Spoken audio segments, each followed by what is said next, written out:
Parents बच्चों के खाने पीने को लेकर काफ़ी अलर्ट रहते हैं, चिंतित रहते हैं, बच्चा टाइम से खाना खा रहा है या नहीं, उसके पीछे लगे रहते हैं ताकि बच्चे की हेल्थ अच्छी रहे। लेकिन क्या सिर्फ पेट भर देने से बच्चों को सारे न्यूट्रिएंट्स जैसे कि विटामिन मिनरल्स मिल रहे हैं, ये जानना जरूरी है। पर्याप्त मात्रा में, न ज़्यादा न कम, बॉडी को सारे न्यूट्रिएंट्स डेली बेसिस में मिलने बहुत ज़रूरी है। आज के इस वीडियो में मैं आपके साथ शेयर करूंगी कैल्शियम से रिलेटेड डिटेल्ड इन्फॉर्मेशन। बर्थ से लेकर किस एज तक बॉडी को कितनी कैल्शियम की रिक्वायरमेंट है, उसको हम कैसे फुलफिल कर सकते हैं और क्यों देना है कैल्शियम, कैल्शियम के रोल्स क्या है। बहुत सारे लोगों को पता है कि कैल्शियम जो है हड्डी और दांतों के लिए बहुत ज़रूरी है, लेकिन कैल्शियम के और भी बड़े बड़े रोल है, यहाँ तक कि वो दिमाग को भी इफेक्ट करता है। ये बहुत सारे लोगों को नहीं पता। कुछ लोग ये भी जानते हैं कैल्शियम जो है वो दूध से मिल रहा है, लेकिन कुछ ऐसे बच्चे हैं जो दूध पीना ही नहीं चाहते, उनको पसंद ही नहीं है। ऐसी स्थिति में कैल्शियम की रिक्वायरमेंट कैसे फुलफिल करें। कुछ बच्चे हैं जो दूध पचा ही नहीं पाते, दूध क्या, दूध से बनी कोई भी चीज़, कोई भी डेयरी प्रोडक्ट पचा नहीं पाते, ऐसे बच्चे होते हैं लैक्टोज इंटॉलरेंट। तो ऐसे बच्चों में हम कैल्शियम की रिक्वायरमेंट कैसे फुलफिल करें, ये सारे क्वेश्चंस के आंसर आपको इस वीडियो में मिलेंगे। सारी डिटेल इन्फॉर्मेशन मैं आपको दूंगी, इसलिए मैं चाहती हूँ ये वीडियो आप पूरी गंभीरता के साथ लास्ट तक देखें। जानकारी रहेगी तो आप अपने लिए, अपने परिवार के लिए अच्छा कर पाएंगे। मैं डॉक्टर प्रिया आप सभी का मेरे चैनल डॉक्टर मम्मा में स्वागत करती हूँ। चलिए आज का टॉपिक शुरू करते हैं। सबसे पहले हम जानते हैं कैल्शियम जरूरी क्यों है बॉडी के लिए। हड्डी और दांतों के लिए कैल्शियम रिक्वायर्ड है, ये सब जानते हैं, लेकिन और क्या क्या रोल है वो मैं बताती हूँ। तो 3 मेन रोल है, नर्व स्टिमुलेशन, मसल स्टिमुलेशन और कोगुलेशन टाइम में। सरल शब्दों में समझते हैं। नर्व स्टिमुलेशन मतलब जो भी हमारे दिमाग में इंफॉर्मेशन प्रोसेस हो रही है वो एक न्यूरॉन से दूसरे न्यूरॉन जाता है। मैंने ऑलरेडी पहले भी वीडियोस में आपको बताया हुआ है, हमारा जो पूरा ब्रेन है कई मिलियंस ऑफ न्यूरॉन से बना हुआ होता है। एक न्यूरॉन दूसरे न्यूरॉन से जुड़ी हुई होती है, इन्फॉर्मेशन एक न्यूरॉन से दूसरे न्यूरॉन ट्रांसफ़र हो रही है। इस ट्रांसफ़र के प्रोसेस में रिक्वायर्ड होता है कैल्शियम। बाकी चीज़ों के साथ साथ कैल्शियम भी रिक्वायर्ड है। तो अगर कैल्शियम की कमी होगी तो कहीं ना कहीं ये इन्फॉर्मेशन का जो ट्रांसफ़र हो रहा है उसमें थोड़ा डिले होगा, इन्फॉर्मेशन प्रोसेस में डिले होगा, तो इससे ओवरऑल जो ब्रेन का फंक्शन है वो थोड़ा सा कम होगा। इसीलिए अच्छे ब्रेन की ऑप्टिमल फंक्शनिंग के लिए हमको कैल्शियम रिक्वायर्ड अमाउंट में जो बॉडी में है वो होना जरूरी है। दूसरा है मसल स्टिमुलेशन। जैसे ब्रेन में इंफॉर्मेशन ट्रांसफ़र हो रही थी वैसे मसल में भी, मसल को एक्ट करने के लिए उसको इधर मुड़ना है, इधर मुड़ना है, कॉन्ट्रैक्ट होना है, रिलैक्स होना है, उसके लिए कैल्शियम की रिक्वायरमेंट होती है। थर्ड है कोगुलेशन टाइम। ये बहुत इंपॉर्टेंट है। आपको अगर चोट लगी है, खून निकला है, थोड़ी देर में खून ऑटोमेटिकली बंद हो जाता है, लेकिन आप सोचिए अगर ये खून जो रुक रहा है अगर बंद ही ना हो तो खून बहता जाएगा, ज़्यादा अमाउंट में खून की कमी हो जाएगी। ये जो खून स्टॉप हो रहा है उसमें बहुत सारे चीज़ों का रोल होता है, उसमें से एक कैल्शियम भी है। तो अगर कैल्शियम की कमी होगी तो बहुत सारे जो कोगुलेशन फैक्टर्स है वो एक्टिवेट नहीं हो पाते, जिसकी वजह से ये कोगुलेशन टाइम जो है, पूरा क्लॉटिंग टाइम है, वो बढ़ जाता है। इसलिए बॉडी में कैल्शियम का रिक्वायर्ड अमाउंट में होना बहुत ज़रूरी है क्लॉटिंग के लिए भी। तो हमने देखा कितने बड़े बड़े रोल ये छोटा सा कैल्शियम निभा रहा है। अगर कैल्शियम की कमी हो जाए तो क्या हो, हड्डी और दांत तो कमज़ोर होंगे ही, साथ में बहुत सारी चीज़ें होंगी जैसे muscle cramps, tingling, numbness. Muscle cramps यानी कि देखा होगा आपने, कभी महसूस किया होगा अचानक से अकड़न महसूस होने लगती है हाथ पैर में, बैठे बैठे थोड़ा सा अकड़ रहा है पैर ऐसा लगता है। सोते सोते कई लोगों ने महसूस किया होगा एकदम से ज़ोर से दर्द होता है पैर में, पैर अकड़ जाता है। ये सब कैल्शियम की कमी की वजह से हो रहा है।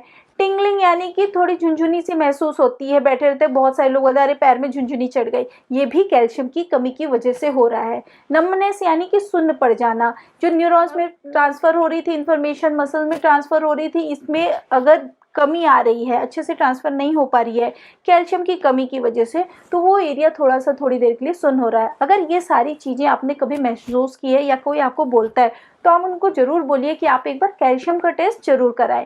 बहुत इग्नोर करते हैं, छोटी चीज़ है, कैल्शियम को उतना ध्यान नहीं देते हैं, लेकिन अगर हम पहले ही पकड़ लेंगे तो हो सकता है बड़ी प्रॉब्लम होने से बच जाए। अब हमने देखा कैल्शियम के इतने बड़े बड़े रोल हैं, कमी होने से इतनी सारी चीज़ें हो रही हैं, तो अब हम ये जानते हैं कैल्शियम कितनी रिक्वायर्ड है। तो हम रिक्वायरमेंट में बात करें तो 0 से 6 मंथ्स यानी कि बर्थ से लेकर के 6 महीने में बॉडी में रिक्वायर्ड होती है 200 मिलीग्राम कैल्शियम। 6 महीने से 12 महीने तक यानी कि 1 साल तक 260 ग्राम, मतलब लगभग 250 मिलीग्राम कैल्शियम की रिक्वायरमेंट होती है।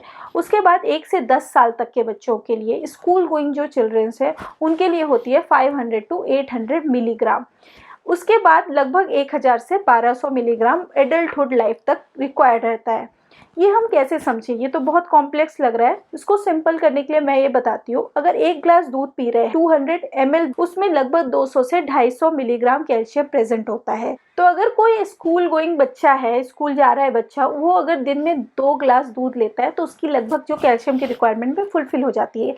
लेकिन जो 10 साल से बड़े बच्चे हैं या एडल्ट लाइफ में, हमको कैल्शियम रिक्वायरमेंट है लगभग 1000 मिलीग्राम।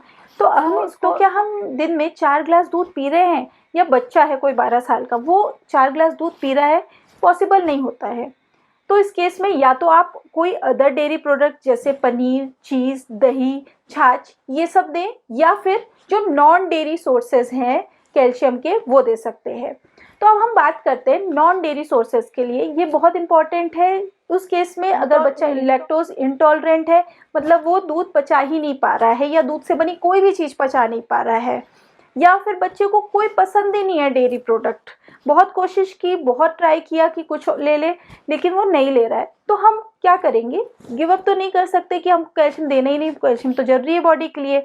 तो हम क्या करेंगे, अब नॉन डेयरी सोर्सेज की तरफ जाएंगे, मतलब ऐसी चीज़ें जो उसको पसंद है या फिर हम किसी और तरीके से दे सकते हैं। आइए बात करते हैं नॉन डेयरी सोर्सेज की। Non dairy sources of calcium की बात करें तो मैं टॉप में रखूंगी तिल को।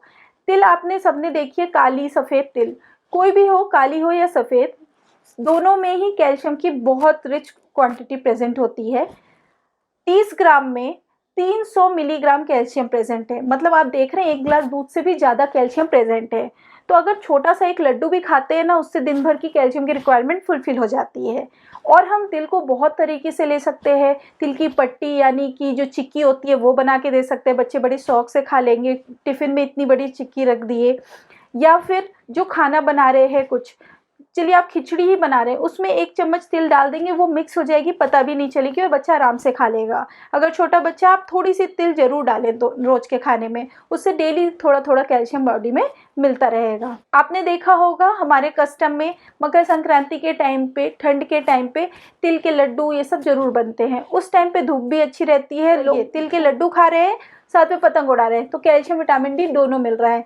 कैल्शियम एब्जॉर्प्शन के लिए विटामिन डी बहुत ज़रूरी है। विटामिन डी एक तरीके से कैरियर की तरीके से काम करता है, तो कैल्शियम प्लस विटामिन डी दोनों का होना बहुत ज़रूरी है। इसलिए हमारी जो परंपराएं हैं कितने अच्छे से दोनों साथ में काम करती है, हम ये देख सकते हैं। आजकल ये चीज़ गायब होती जा रही है, इसलिए डेफिशिएंसी डिसीजेज जो है वो भी काफ़ी ज़्यादा होते जा रहे हैं। दूसरा है ग्रीन लीफी वेजिटेबल्स। बहुत से पेरेंट्स हैं जो सब्जी तो खिला रहे हैं लेकिन पत्तेदार सब्जियों खिलाना भूल जाते हैं, या फिर बच्चे को पसंद नहीं है इसलिए उसको साइड कर देते हैं।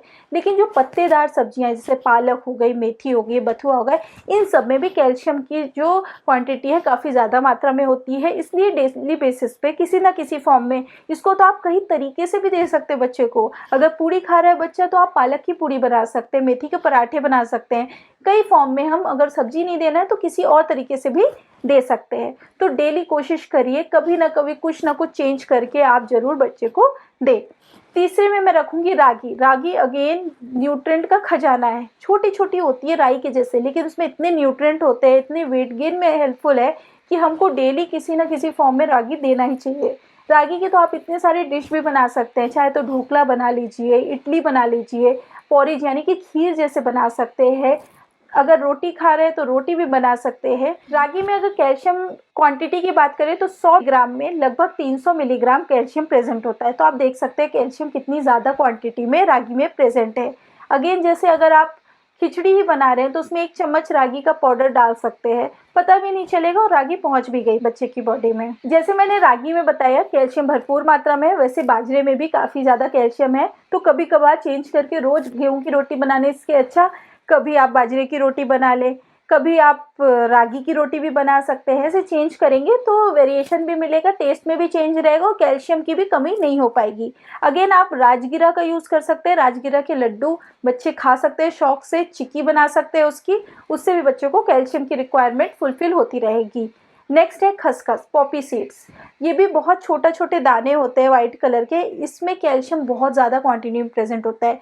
20 ग्राम में लगभग 300 मिलीग्राम कैल्शियम है। मतलब आप देख सकते हैं एक ग्लास से ज़्यादा कैल्शियम 20 ग्राम पॉपी सीड्स में है। लेकिन इसकी क्वांटिटी बहुत ज़्यादा हम नहीं दे सकते, ये गर्म भी करता है। आप इसको हलवे के फॉर्म में यूज़ कर सकते हैं, या फिर आप जो भी अगर चिक्की वगैरह बना रहे हैं उसमें थोड़ा सा स्प्रिंकल कर देंगे। कुछ नहीं तो आप जो भी खाना बना रहे हैं, खीर वगैरह बना रहे हैं, उसमें ज़रा सा छिड़क दें, तो क्या होगा, किसी ना किसी फॉर्म में कैल्शियम बॉडी में दिन भर पहुंचता रहेगा। मैंने आपको इतनी सारी लिस्ट बनाई। इसमें आप कभी रागी दे दीजिए, कभी तिल ऐड कर दिए, कभी चिक्की दे दिए किसी फॉर्म में, या तो राजगीरा या तो फिर तिल्ली की चिक्की दे दिए। ऐसे करके आप दिन में कोशिश करें कुछ ना कुछ तो बॉडी में जाता रहे। अगर दूध पी रहा है बच्चा, अच्छी बात है, 1 ग्लास दूध पी रहा है, बाकी की जो कैल्शियम की रिक्वायरमेंट है आप बाकी चीज़ से फुलफिल कर सकते हैं। एक और चीज़ मैं बताना भूल गई, नट्स बहुत इंपॉर्टेंट है।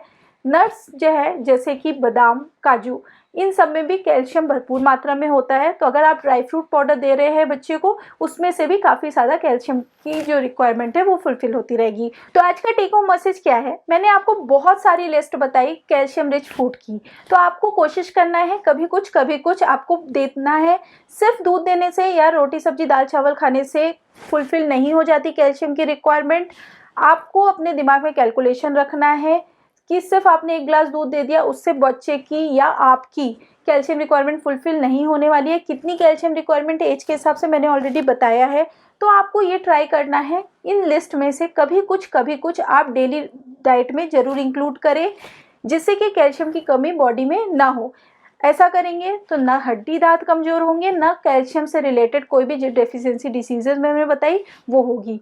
तो आप ये सारी बातों का ध्यान रखें। आगे आने वाले वीडियोस में एक न्यूट्रिएंट्स के बारे में डिटेल में डिस्कस करूंगी, पूरी जानकारी रहेगी, तो आप अपनी फैमिली का अच्छे से ख्याल रख पाएंगे। तो मैं उम्मीद करती हूँ आज की इस वीडियो से आपको काफ़ी सारी इन्फॉर्मेशन मिली होगी। ये वीडियो आपको हेल्पफुल लगा होगा। आपको ये वीडियो कैसा लगा प्लीज़ कमेंट करके ज़रूर बताएं, उससे हमको बहुत मोटिवेशन मिलती है। आगे और किस तरीके की वीडियोस आप देखना चाहते हैं वो भी कमेंट करके बताएं। कोई क्वेरी रहती है उसको कमेंट करें, हम जल्द से जल्द उसका रिप्लाई देने की कोशिश करेंगे। तो आज के वीडियो में इतना ही।